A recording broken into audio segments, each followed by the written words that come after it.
Hello everyone, this is Richard Israel, and I just want to point out a moral lesson I learned from Jagun Jagun the movie, which is currently streaming on Netflix right now.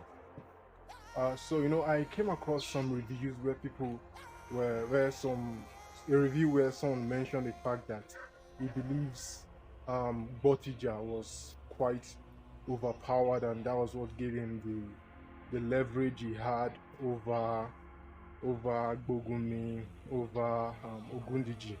But yeah, I wouldn't say he was overpowered.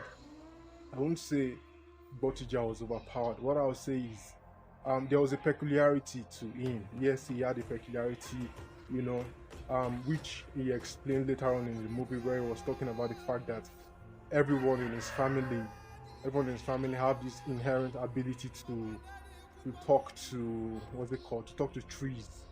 Are you getting me? To talk to trees? Yes, that gave him an edge over his colleagues.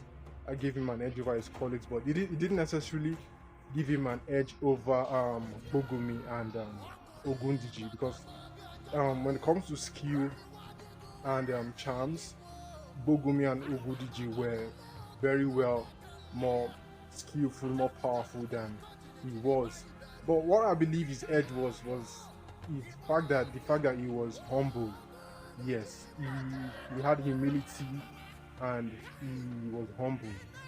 I know if you take a look at the scene where what's it called? Where he met Bogumi at the entrance of Ogundiji's palace, that scene right there. You know, when Bogumi asked him and said, "Are you the one that saved our master's wife? Are you the one that saved our master's wife from harm, from doom?" You know the thing he said, he didn't say, "Oh yes, I am the one that saved her. We have this ability." You know, he didn't praise himself. The thing he actually did was he said, "I am only following in your footsteps." He said, "I am doing what you would have done." And that statement actually it picked something in Bogumi's heart. If you remember, after he made that statement, Bogumi said, "You have honored me and I'm happy with you. I think he said, I will give you charms, and I will fortify you." That was what he said. And if you now go, just skip forward to the scene where Bogumi and Gbotija had their fight. At first I thought, okay, maybe because he had that ability to talk to trees, and that was why he was able to defeat Bogumi. But after Bogumi died, a scene popped up where um where Bogumi was telling Gbotija that he has made a covenant with him, that he will never allow harm to befall him. He will never allow evil to befall him. And if you are to interpret that, you realize that if Bogumi, no, if Botija had not honored Bogumi, he wouldn't have been very close to Bogumi for Bogumi to make a covenant with him that no harm will come to him.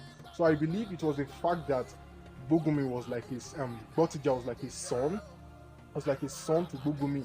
And in those days, words are very powerful. Words are very powerful, and the words are powerful, and not like today where you can just say anything anyhow. In those days, they honor their words, they stand by their words. So it was Bogumi's covenant with Botija, and the fact that Botija honored and humbled himself before Bogumi. That was what actually saved his life. That's what I believe is the moral lesson: honor and humility. That's what I believe is the moral lesson: honor and humility.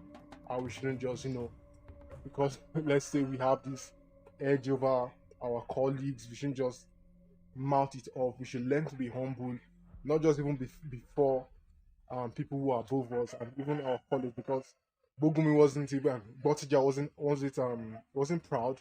There was no form of ego with him, even within his colleagues.